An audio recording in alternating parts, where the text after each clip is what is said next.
Now on paper, the idea of WWE megastar John Cena turning heel and facing top babyface in WWE Cody Rhodes sounds thrilling and screams WrestleMania box office. Whilst performances of both men in the WrestleMania feud were received well, the absence of one key component of the feud was clearly missing, and this badly influenced the reception and will ultimately hinder the overall legacy of the feud itself.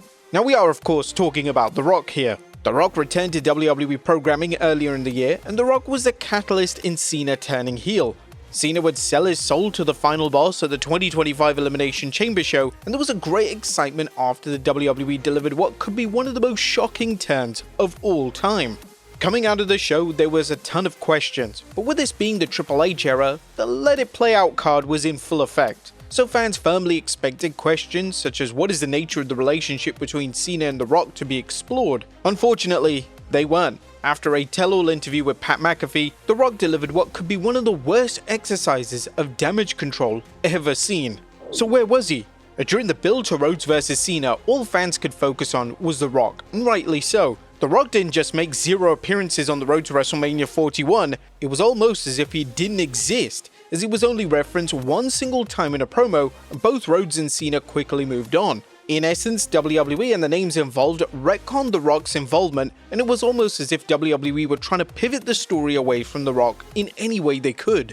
But with that being said, everyone still expected The Rock to appear on the WrestleMania broadcast itself. WrestleMania is the biggest show of the year, and with The Rock being a member of the TKO board, it was virtually a guarantee that he would appear in some capacity. Unfortunately, this never happened. The only link to the overall story arc was an interference spot from Travis Scott, and this was an interference spot that was heavily criticized for falling completely flat. Fans wanted answers. Why wasn't The Rock on the show? Why was the WrestleMania Night 2 main event so lifelessly booked and executed? The backlash to the main event was definitely heard by TKO higher-ups, and just a day later, it was formally announced that the final boss would appear on the Pat McAfee show. And this was no doubt TKO's way of controlling the narrative around the situation. But don't worry, The Rock saves the day. One of the main talking points of the interview was The Rock discussing the Elimination Chamber PL. The Rock stated that he received a call to help boost ticket sales for the show, and this is such a strange thing for a board member to publicly declare. The Rock in essence is saying WWE and Triple H failed to sell enough tickets, so we was forced to step in. I got a call about a month before Elimination Chamber. I got the call from Ari Emanuel. He said, "We need help at Elimination Chamber. Ticket sales are a little slow." But beyond that, what we were finding is with Elimination Chamber, it's become the pay-per-view that has become interesting. Fans have had fun, but it's also the conduit to WrestleMania. And how do we create Elimination Chamber that people must tune in to see? How do we create that? Right now, we don't have that. Will the final boss show up? Now the comment itself is ludicrous, especially when you consider that 27,000 tickets had moved the month before. WWE's ticket prices are insanely high, so 27,000 ticket sales for a B-level event is kind of a good result. This is an instance of The Rock making himself the hero of his own narrative, but fans can see straight through this, and it's massively backfired on him. The planned heel turn. Now in the interview, The Rock confirmed reports that Rhodes was the one who was supposed to turn heel. My thought at the time, it was a litmus test to find out, in my opinion, how will fans respond if Cody sold his soul to the final boss. Let's get a temperature check on this. Let's establish it. Let's anchor it in. And to come to find out, there were a lot of fans who were saying, "Sell your soul, this shit is gonna be crazy. Whatever it is, it's compelling. It's gonna be great. Let's do it. Sell your soul." So I was an advocate of that. Not turning Cody heel sooner, but eventually down the line. I like the idea of that because Cody's a smart guy. He's an intelligent guy, he's a ring general, and I think you give him a reason to turn way down the road.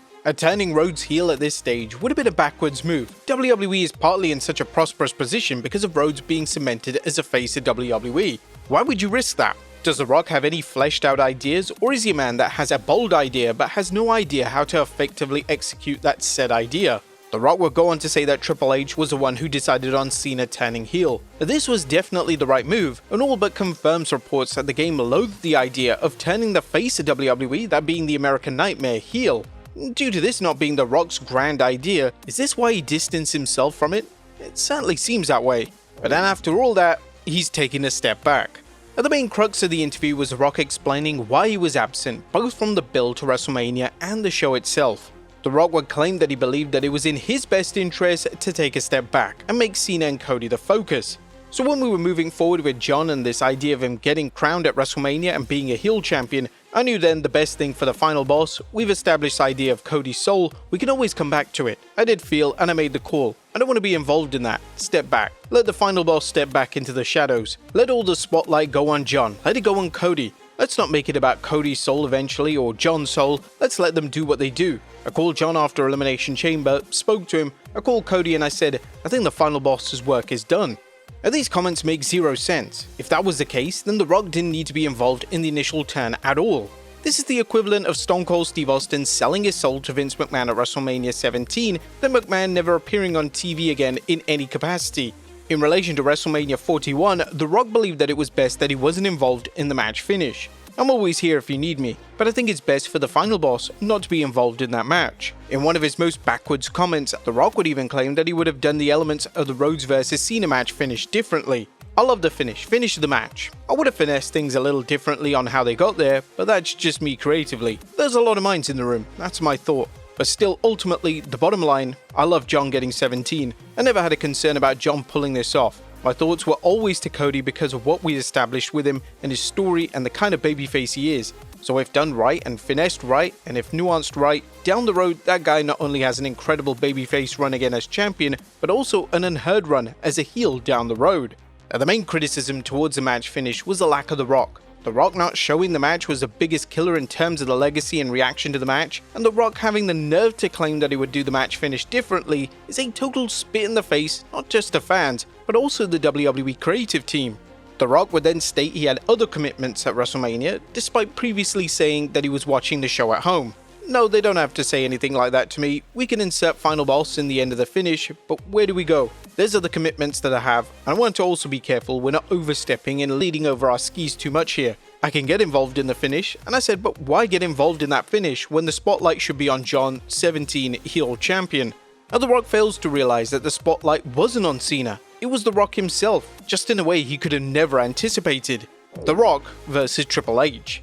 Now fans are already speculating that there is genuine heat between The Rock and Triple H. The Rock shows up, does whatever he likes, then just dips. This was seen with the appearances at Bad Blood, the Raw on the Netflix launch, and of course, Elimination Chamber. All of these appearances looked to be building towards something substantial, but ultimately, they were pointless, and the appearances had no long-term plan or vision attached to them. This must be insanely frustrating for Triple H and the rest of the WWE creative team. WWE must bow before The Rock whenever he appears, and they even changed the entire format and structure of the show not to just accommodate him, but to make him the center of attention. When it comes to WrestleMania 41 and Rhodes vs Cena, Triple H basically had to put a program together without any one of the key players involved, and even someone as gifted as Triple H was going to struggle with that from a creative aspect. A lot of the fans are pointing towards The Rock's omission from the game's Hall of Fame speech, and this is certainly interesting, and the game not even addressing him in any capacity in any of the WrestleMania media junkets also adds fuel to the fire. Whatever the case, The Rock's interview was a terrible way to handle the negative reaction to the main event.